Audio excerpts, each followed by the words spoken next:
And we are back. Pie to pie. All right, you clicked it. I'm here. Sensational, educational, and another fantastic conversation. This one with Roy Elam of Donna Jean, baby. We sat down at their Sherman Oaks location, had a great conversation about the build out and what a nightmare that can be. Talked about sourcing farm fresh produce, talked about why they expanded 200 miles away from their original Donna Jean, which is in San Diego. Roy takes us through his journey, and Roy also happens to be a 20-year vegan. I'm also vegan. And so naturally, we talked about plant-based cuisine. Roy is a great example of what vegan cuisine should be. Plant-forward menu, very simple ingredients, and just flavor bombs all around. If you want a good example or a starting point of what vegan pizza should look like and taste like, you should go check out Roy's menu. I'm still reeling from the cheesecake I had 5 days after this interview. Shout out my son Levi, who crushed 2 of the bread appetizers, which is no small feat for a 3-year-old. Anyways, when the bread is banging, you know it's good. If you're in Sherman Oaks, Southern California, San Diego, run, don't walk to Donna Jean. Go check them out. Roy, thank you so much for your time. You have a beautiful restaurant. Love, trust, pixie dust. I hope you enjoy it as much as I had having it. All the other things I say, rock and roll, Deftones forever. Hope you enjoy. We're back. We're in Sherman Oaks at the Donna Jean. I'm with my man Roy. Hi. Thanks for doing this. Yeah, of course. Pie to pie. I like to start it off with a gift. Perfect. I hope you don't have this one, but I know you like Anthony Bourdain. Oh, I do. I don't have this one. So there's a book. That's awesome. The man, the myth, the legend who loved vegans. He's totally loved them. He loved vegans and vegetarians. So much. He was an outspoken truth teller Exactly. of the movement. Anyways, rest in peace. The guy's a legend. I hope the book's good. I'm sure I will it say is. he was probably my biggest teacher, honestly. When Mind of a Chef and all that stuff was really popular, it kind of opened my eyes and made me think beyond the vegan world and like really focus on learning how to be a chef, you know? Yeah, no doubt. I mean, I remember reading Kitchen Confidential and just being like, dude, this is fucking crazy. Yeah, for sure. Obviously, it wouldn't fly in any of those kitchens in 2023. No, but definitely not. Guy's been around the block. Yeah, for sure. He just seems like the coolest fucking dude in the He really world. did. Yeah. Yeah. All right, pie to pie, 15 questions. Yep. A little under a minute, over a minute. Who really cares ananymore? Let's just throw it out the bag. This might be, episode 13 where I even stopped saying this shit. But that was the gimmick, and let's get this thing started. Yeah. All right, first question. What attracted you to pizza, and who ultimately taught you how to make it? So pizza kind of happened by accident for me. We opened a restaurant in San Diego without pizza, and my partner said, you should do it because we had a pizza oven in the restaurant and we were using it for other things. So I just said, okay, let me learn. So I took about a month to just figure out a basic dough recipe and went for it. But then I started getting into guys like Bianco and Vetri and even Bedia and just started to learn. But it was a lot of trial and error. There wasn't a lot of really good information out there. So I just started kind of figuring it out. I think the Jelena cookbook kind of put me on the right track to where I am now, where I just use very, very little yeast, as opposed to wherever all the recipes I've found before was like 1 packet of yeast to this much flour. And then I did that. And so as I started to scale up, my dough was going all over the place and everything. So yeah, I think just there were multiple teachers, but it was no one person that sat me down and said, hey, this is how you make pizza. Yeah. And when was that? 2017 is Okay. when we opened in February, and I think by like May or June we were starting to do pizza. Okay. Yeah. Yeah, I mean, you've worked in a fair amount. Yeah, but I never did pizza professionally ever. No? No, never even touched. I was very scared of yeast for a long time. Okay. Yes, until now, like I understand it more now. I'm no expert by any means. I'm an expert at Donna Jean pizza, but I don't know about anything else really. Okay. All right. Did you just like making pizza because you could have gone into other cuisine? Yeah, I do. I really actually, if I'm going to work the line, put me on the pizza station, I'm happy. I'll sit there and stretch dough all night. But, as a trade, I'm a chef and I love to do every other thing. But I love the simplicity of pizza. I always say it's the most complicated, easy thing I've ever had to learn, because there's just so much that goes into just like 4 or 5 ingredients, time, temperature, all that kind of stuff. So learning all those things and just honestly learning how to do it in the most simple way, so you're not messing anything up, was probably the hardest thing to learn for sure. Yeah. You own 2 different restaurants. Yeah. In 2 different cities. Yes. Why did you choose to expand so far away? So I used to live here in the Valley. I lived in North Hollywood. I lived in Studio City. I lived in Sherman Oaks. And this was kind of where I started my culinary career. So I wanted to come back to this neighborhood and do something. Actually, when we got this space, I was living right down the road here in Sherman Oaks. But then my wife and I ultimately decided to move back to San Diego. But I was like, I could still do it. And so I drive back and forth a fair amount right now while we're still building and trying to kind of figure this space out. But yeah, I was just drawn to doing something in LA because this was where I really started to take being a vegan chef seriously. So wait, you opened up Donna Jean in San Diego and you were actually living in Los Angeles? Yeah, it's really complicated. Yeah. my partner down there. The better question would have been like, why didn't you just open up here first? So it was the opportunity that was given to me. So my business partner, I actually worked for him early 2000s when I first moved out to California. And so the first Donna Jean is actually in the first vegan restaurant I ever worked in. And so they split it into 2 sections. And the second section they gave to another Italian restaurant that ended up folding.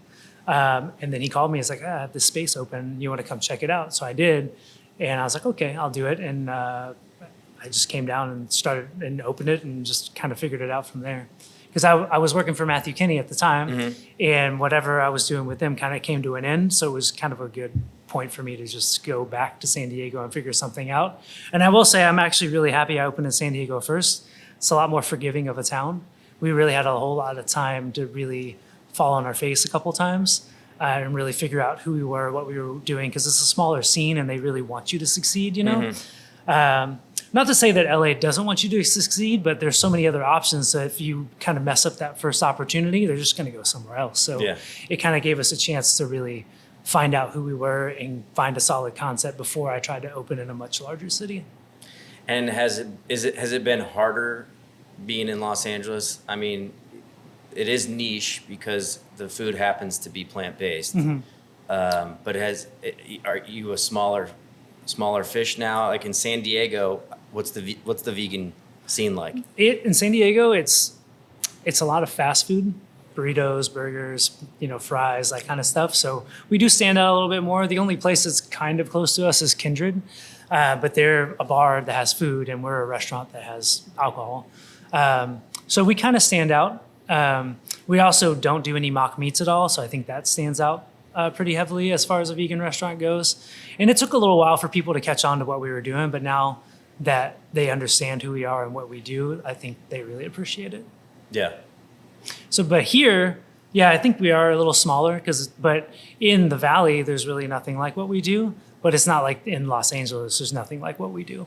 Yeah. Yeah. So it's been a little bit tough up here, but we're figuring it out. Yeah. Okay.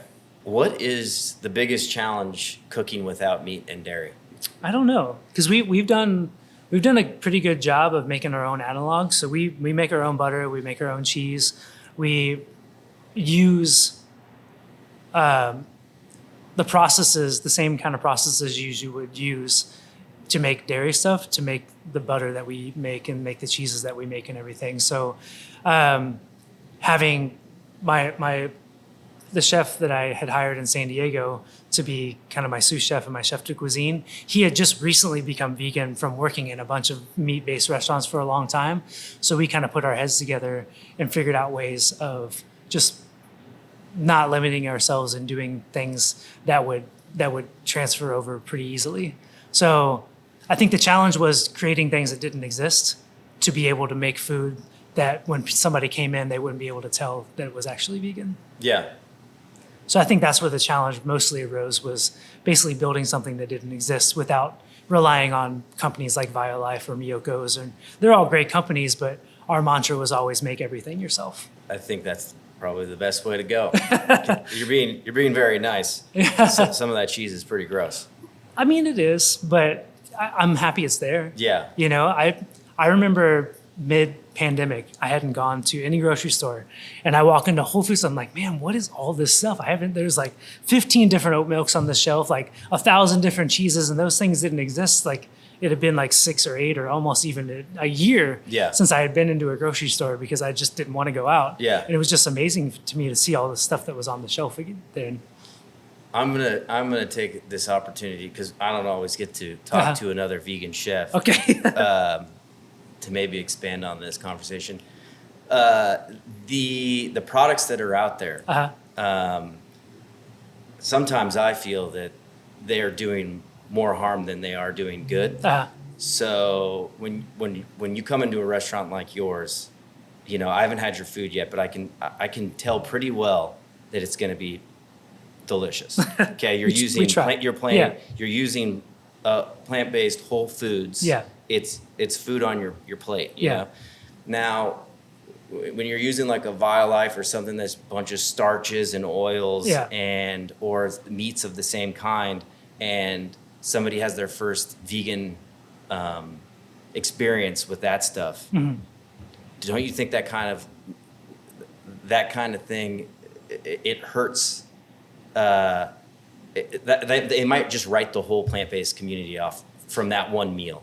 You know what I'm saying? Yeah, I can see that. Yeah, and that's kind of the idea behind why we don't use mock meats, because I think that makes veganism look weird.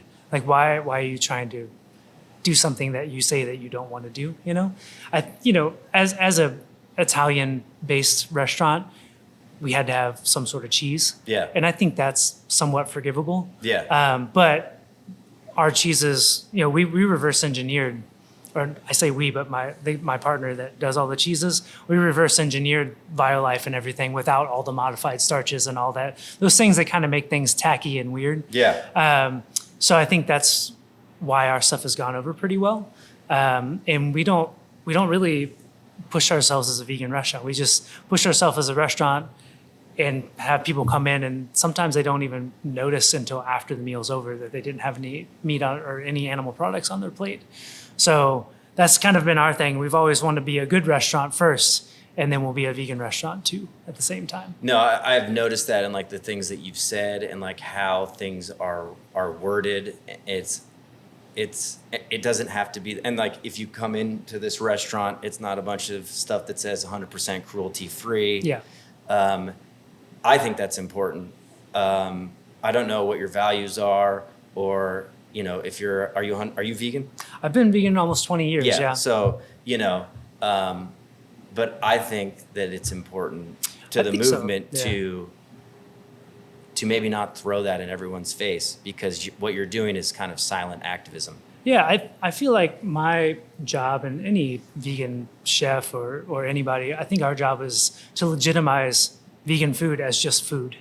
Like, it's just, I mean, we just get vegetables and we do as little as we can to it, and we put it on the plate just so we can show people that they're delicious by themselves.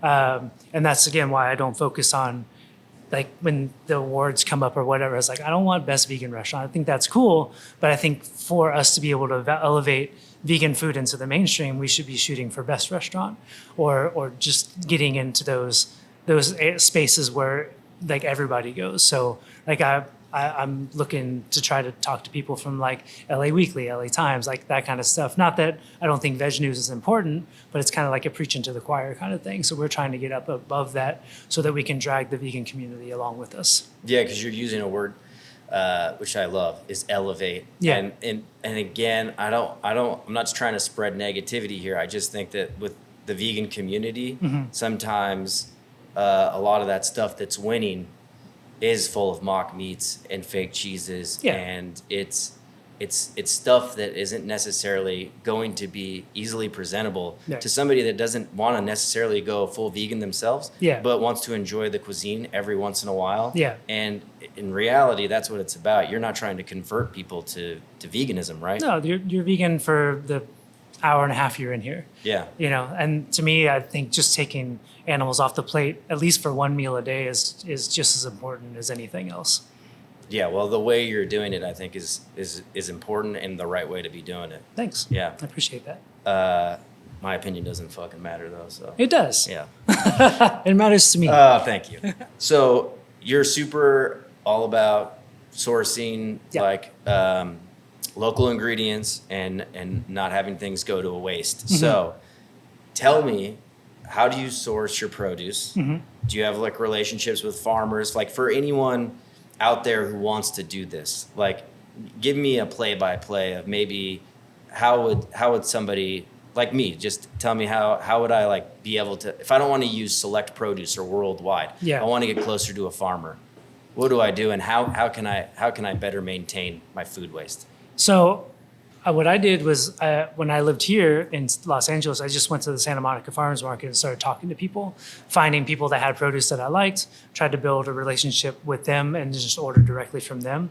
So I took that same idea and went down to San Diego. And when I first got down there, I was like, man, it's just a much smaller scene. I would go to the farmers markets there and I couldn't really find anybody until I met Mike from JR Organics, which I just took my crew to do a farm tour there yesterday and walked around and just showed them, like, so we buy all of our lettuce from there, get our spinach from there. They started growing basil that we're starting to get from there. So it's really just being able to go out, talk to people, form a relationship, see if they can even supply you anything. In Mike's case, it was great. In JR Organics, they were already doing CSAs, and they were doing some restaurants and some grocery stores. So I just was able to kind of slide into their delivery process they were already doing. But for me, I think that's really important too, because like, if you remember, we always have like these salmonella or whatever outbreaks in the or not salmonella, what am I thinking of? Whatever outbreaks you get in the spinach and whatever, and the romaine. But I get to tell my customers, like, my stuff isn't grown there, it's grown in Escondido, we're fine, because those people aren't dealing with that right now. So once you know where your food's coming from, it's a whole lot easier to sell it to your customers and tell you exactly where it came from, and just feel good about that. And also, I get to I get to choose where I spend my money. So I like to throw it back in the community as much as I possibly can. As far as like food waste, I've heard you talk about like we try to grounding up like cauliflower leaves and making like a bolognese. Yeah, we've tried to do as much as we can, dehydrate things, pickle things, ferment things. Like you can kind of kimchi anything, you can pickle anything. So we just try to do as much of that stuff as possible. I love any kind of like preserving, fermenting, pickling, all that kind of stuff. Yeah. So we do as much of that as possible. Right now, I'm in the process of trying to figure out what to do with all of our green onion stems, like the ends of it. So I'm working on green onion kimchi, green onion pickles, like whatever I can do. We used to dehydrate it and turn it into a green onion powder, just whatever you can do to like stretch things out and not throw things away. Yeah. Or we have a little garden patio or garden on our patio in San Diego, and we'll just take random things and just plant it and see what happens, you know? So we were growing garlic like that for a little while, just little things it doesn't supply everything we need, but it's cool to just pull garlic that you just grew out of the ground and be like, yeah, we'll use this again too. Yeah, that's pretty sick. Yeah. Just like from out front. Yeah. Yeah. All right. Any advice you can give on hiring or retaining awesome team members? Man, I wish I had some good advice, because that's so hard right now. The best thing I think you can do is like try to make people feel like they're part of the team, you know? And it still doesn't work all the time, but I just really try to make people feel like they're wanted and like they're a part of the overall thing that we're trying to build, you know?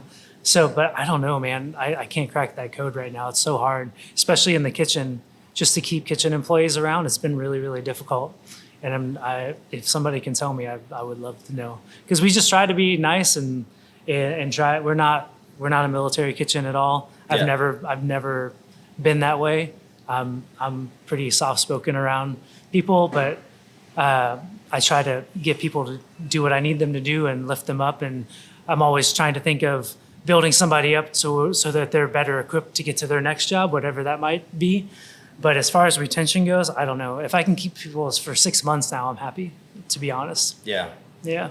So I'm sorry I don't have a good It's answer a for that cruel, one. tough world out there. It really ain't is right easy. now. It is right now. How do you spend time between both the shops? Like how much actual time are you spending cooking in the businesses these days? So right now I'm in LA at least once or twice a week. In San Diego, actually, Sundays are pretty much my line day. I work on the line for brunch, mostly on Sunday. I pop in and out whenever they need me. Like I said, I love working on the pizza station. So on a busy Saturday night, I'll just show up and help stretch dough for a couple hours. I try not to be the guy that's on expo because I want my kitchen to be able to run the ship without me there. So I just pop in and help as opposed to running the show because that doesn't really help me at the end of the day. I want to know that the place can run on its own whether I'm there or not. So yeah, right now I'm up here in LA a lot more. Once this place stabilizes, maybe I'll stay in San Diego a little bit more. Yeah. But I knew this was going to be like this at least for probably the first year or so while we're still trying to build and everything. Yeah. But I do like to try to be in the kitchen as much as I can. Yeah. Yeah. It's just probably tough.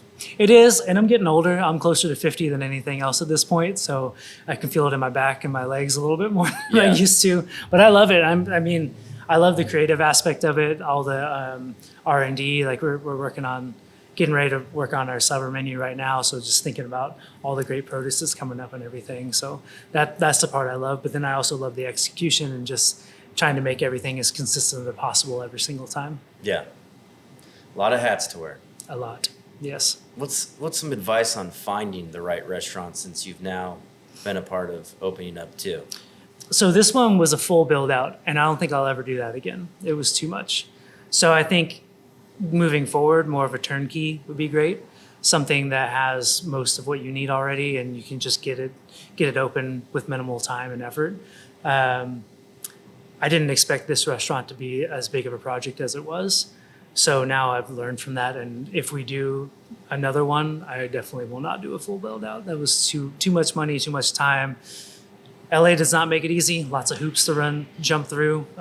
So I don't know. I'm not opposed to doing more restaurants in LA, but I definitely will find one that's a little bit more set up and not just like a blank canvas again. Yeah, no doubt. I mean, this is a huge space too. It really, yeah, it was a much bigger beast than I thought it was going to be for sure. How big is San Diego in comparison to this? It's about the same size, although we have a giant patio. So we have less kitchen space, more dining room space. Got it. So we pretty much have this amount of dining room, but outside as well. Okay. So this place seats about 70. That one seats a little over 100. And I think we can fit some more tables too, which we're probably going to end up doing pretty soon to keep up with the volume down there. What has been the hardest part of being a business owner, entrepreneur? Actually learning the business side of things, because I've just been a kitchen guy forever. So once I opened a restaurant, it was really just learning the numbers.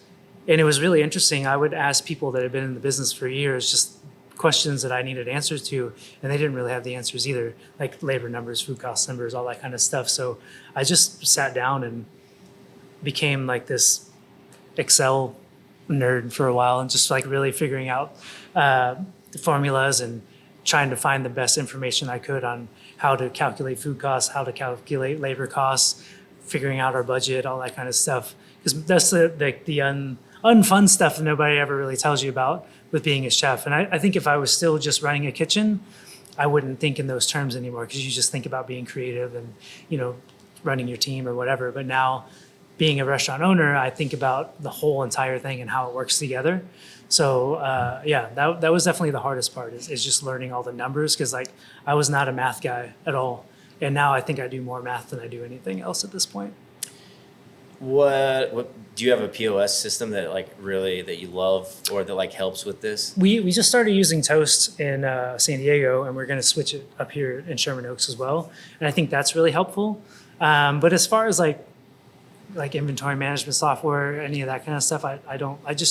I use Google Drive spreadsheets to do everything, mostly because I try not to take on too many paid products. And if I can just do it as free for right now, I'm pretty happy with that. Okay. But Toast has been great for everything we need, for sure. They have we just did a whole Toast. Mm-hmm. I think we'll change to Toast too. Mm-hmm. Hunger Rush, you suck. Don't get Hunger Rush, whatever you do.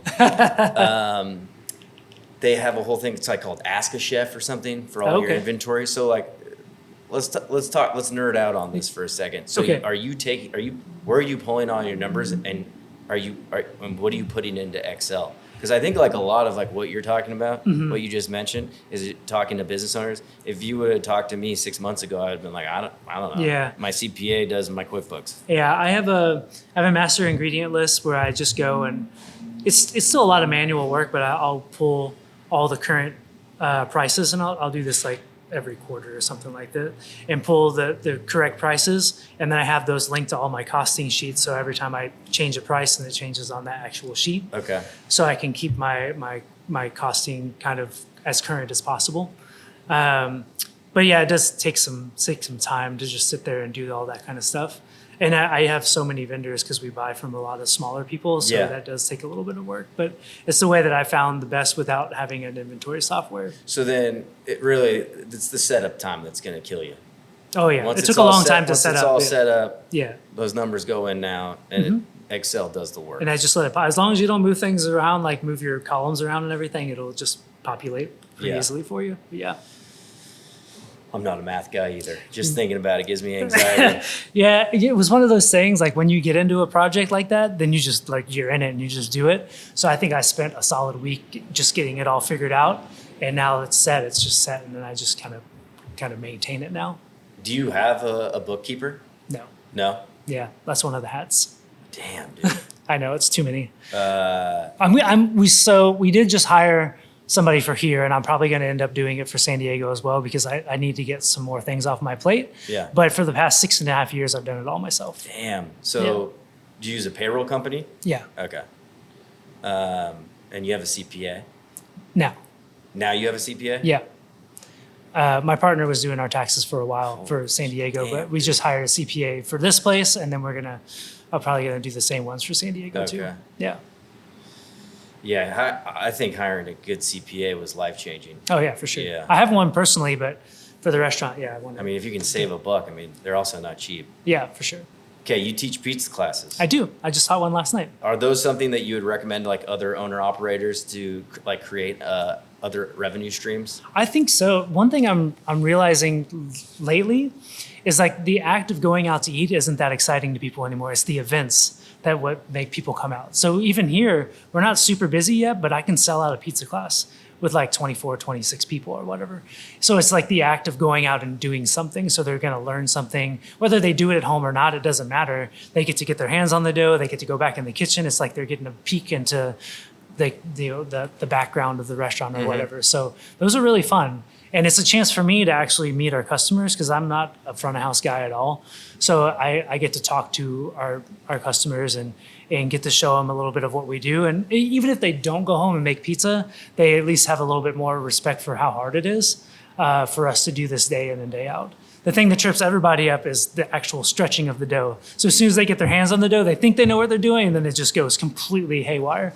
And I have still yet to figure out the most streamlined way to teach somebody how to stretch a dough that has never touched dough before. So I'm still working on that. It's all so alien. Yeah, they're like, what do I do with it? But yeah, but I would say yes. I think the classes are great. So I do a pizza class and I also do a pasta class. The pizza classes tend to sell a lot more. The pasta classes I do less often, but they're still fun. For a little bit more advice on that, like how in depth are you going in those classes? Is it like more of a fun thing to go on a date, or like are you like Yes. do you give them a recipe to take home? I do. Or I do a recipe to take home. I give them a little outline. I've kind of cut back on the information over the last year or so of doing it. Now I give more of like an abridged version of like, this is how you make the dough. This is kind of flour. I do a little bit about baker's percentages. And then when we're all standing around the table teaching how to stretch, I'll give them a little bit more information and then they can ask me some more questions.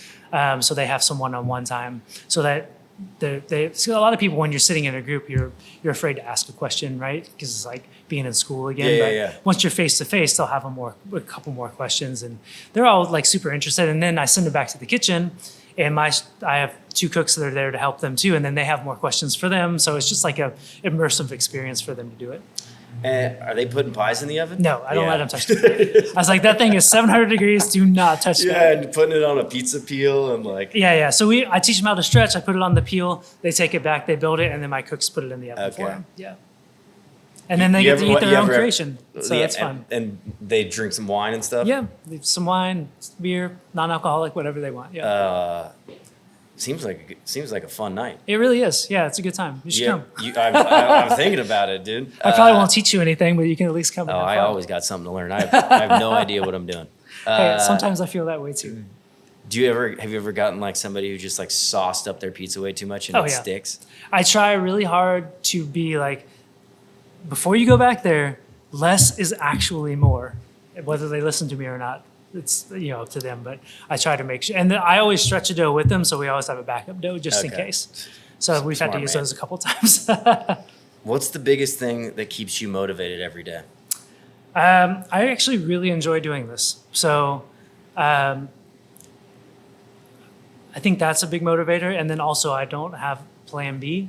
So that's also a really big motivator. Like this is what I do now. So it kind of lives and dies by me. So I just keep it going.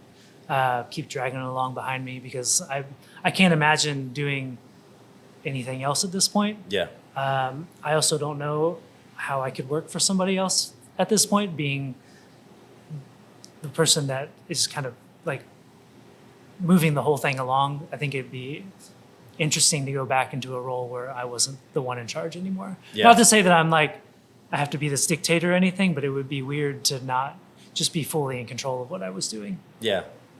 You ever think it would be just like fun to go work somewhere though for like a couple weeks and like not be in charge? Maybe I always think about going and staging at kitchens again and just learning. If I had the time to do it, I would love to just like pop into like Rustic Canyon for a day and just work for a little bit or whatever, like somewhere where I could actually learn, because I know I don't know everything and I want to keep learning. That's what keeps me motivated as well, is knowing that I don't know what I'm doing fully and I want to just keep learning new things and just progressing my own knowledge, Yeah. Just get yelled at by somebody else. Sure. Yeah. Sometimes you need that. Like I think one of the hardest parts about being your own boss is nobody tells you no. And you can go down these really bad rabbit holes and nobody's there to stop you. Yeah. So it's good to have somebody that can tell you no every now and then. My wife tells me no every day. So many times. Yeah. But yeah, without that, I'd probably be living on the street. But that's a different story too. What do you think a good estimate of startup money for this kind of business model? This one was pretty expensive. I think you could, if you did more of like the turnkey, you could probably do it for 500 or so, depending upon if you had to buy an oven and all that kind of stuff. But if you found a place that had everything, you could probably do it for less. San Diego, we did for under 200,000. This place was considerably more than that, but it was a complete build out. So Yeah. Yeah. That's it. It's pretty good Yeah. considering how much space it is. Yeah. Is there a failure in your career you can share that taught you something that helped you grow? That's a tough one. I feel like I fail a lot, I know when I was first starting to do pizza, there was so many failures. I had a bunch of pizza pans that I threw up against the wall that have dents in them now because I just couldn't figure out what I was doing. So I think it was good to going from being confident into completely uncharted territory and having to learn again. So I think that was great for me to just learn something that I was completely uncomfortable with and just try to figure out how to make it work. Do you have any advice on the marketing side of things? Do's or don'ts, or what has helped your business be successful? Gram, email marketing? Anything? Yeah, I mean, we rely on Instagram a lot. It's mostly just been organic, honestly, just lots of grit, just being consistent day in, day out, word of mouth. I think that's been the thing that's helped us the most is just doing it that way. There are still people that don't know about us, even in San Diego, and then we've been there for so long, but we just kind of keep going at it that way. We've tried paying for some things, and ultimately it doesn't really work out. So just staying consistent, keeping up on having new content. I'm not really I actually had like stopped social media for about a year and just recently got back on it because like it's just all You kind of personally weren't on it? Personally, yeah, just was like, man, that's too much. I need to focus on doing other stuff. But for the restaurant, just trying to keep content. I'll just take pictures and send them to other people and let them. I have somebody that runs. My director of operations actually also runs our social media, so I just send her stuff and she just does it for me. Do you recommend that? Yes. Yeah, having somebody else to do it is much better. Although you guys have really good content, so I would keep doing what you guys are doing. Yeah, I just don't know if our content like leads to sales. It's really funny though. Yeah, and it's fun. But Yes. I mean, I'm really interested to hear about like other people's like marketing strategies because Yeah. We're honestly still figuring it out. Yeah. What works in San Diego doesn't necessarily work in LA. So that's something that we're also trying to figure out, like what we need to do to differentiate ourselves here in Los Angeles opposed to San Diego, because it's just a different town. So Yeah. that's the learning curve that we're currently working on. Would you say a majority of the customers are from the Valley? I don't know yet. We've got a good amount of regulars now. But I feel like vegan restaurants in general are destination spaces. So in San Diego, we got people driving from Arizona. People will come down from LA all the time and just like make the journey, to come try something that they heard about. And I feel like that happens up here too. People kind of drive from all over to check things out, Yeah. But the idea is just to be a neighborhood restaurant and serve the people around us. This is why we plopped ourselves right in the middle of a neighborhood as opposed to just being on Ventura Boulevard. Like I wanted to be right where people are, because that's what we do in San Diego. We're right in the middle of the neighborhood. People can walk to our restaurant all day long. It's great. Yeah, I mean, well, it's a great location right off of Woodman. Yeah. The mall's right there. Mm-hmm. Yeah, I don't know. Do you think that it's harder marketing a vegan restaurant than it would be one that serves meat and dairy? I mean, I think so, because I don't feel like we're limiting ourselves, but other people think they might be limited coming here because they can't get meat or whatever, So it's still kind of an uphill climb on some of that stuff, even though plant-based options have come a long way since even the early 2000s. So I mean, we're getting there. Yeah. And it's part of our jobs to kind of keep bringing it up, Have you ever had a customer come in here and sit down and then find out it was vegan and leave? Maybe once or twice. Usually we're able to get people able to get people to at least try something. Yeah. That's why I think pizza and pasta works so well, because there's very little explanation, so I can sell somebody our lasagna and they're going to be happy. Yeah. So you're not going to be able to please everybody, and I've accepted that, but for the most part, we're pretty good at it. Yeah. Even with doing weddings, a lot of those people's families are far from vegan, and they're still stoked with the food that we put out. So, well, it's interesting because it's like I love getting on the vegan stuff, but it's like a perspective change. Yeah. And when you take Matt, the meat eater, loves meat. Yeah. I ain't touching a vegetable, but you put it in front of his face in a certain way, or that person doesn't know, like whether they're at a wedding or a catering event, and then they find out later and they're like, holy shit. Yeah. But that's why I talk about like the marketing aspect for you, maybe, because getting Matt, the meat eater, in here to maybe have like the best pizza that he's ever had it's a struggle, because there's a perspective change. Yeah, I think that's why we just focus mostly on the food, and we also try to focus on the processes a lot too. We show the food being made and all that kind of stuff, and we don't really go super hard on the vegan stuff because we don't want that to be the main focus. We just want it to be, hey, look at this good food that you can have. Yeah, and like I said, it shows. Yeah, you can look at vegan pizza and be like, that's vegan pizza. Yeah, you know what I mean? Like right. That's vegan. Because that, I mean, I've been around the block. That looks weird. You know what I mean? And that's not the case here. Thank you. Do you have a favorite pizza person or book that helped your career in any way that you could share? Yeah. I just recently got The Joy of Pizza. That one's awesome. Is that Dan Richter? Yeah. Super good. And then also Mastering Pizza by Vetri. I learned a lot from that one too. And I think those two books specifically, and I think also what's like The Elements of Pizza or Flour, Water, Salt, Yeast, those books kind of help me just with the fermentation process, that kind of stuff, learning those things. And that's Ken Forkish? Yeah, Forkish. Yep. those I think helped me out quite a bit. Yeah. Yeah. And then there's also, I don't know if there's any places like this in LA, but there's a place down in San Diego called Tribute Pizza, and they have an open kitchen. Matt Lyons? Yeah. So when I was learning how to do pizza, I would just show up and I would sit at the bar and I would just watch them work. And eventually I started talking to them, and I talked to Matt, and they were really gracious with their time and kind of helped me learn some things. Just watching their production line on how they do everything really helped me out a lot. So just basically spy on people. That's the best way to go. That's for sure. Great. You should do a tribute to tribute. I thought about that. Yeah. They're so good. Yeah, I met him at the Pizza Expo. Yeah. Very nice guy. Yeah, they're great. He made a michelada that was out of the I saw that. Bianco. Yeah. Yeah, so good. Real tasty and 100% vegan. Yeah. So, all right. The most important question Yes. of this whole interview. Okay.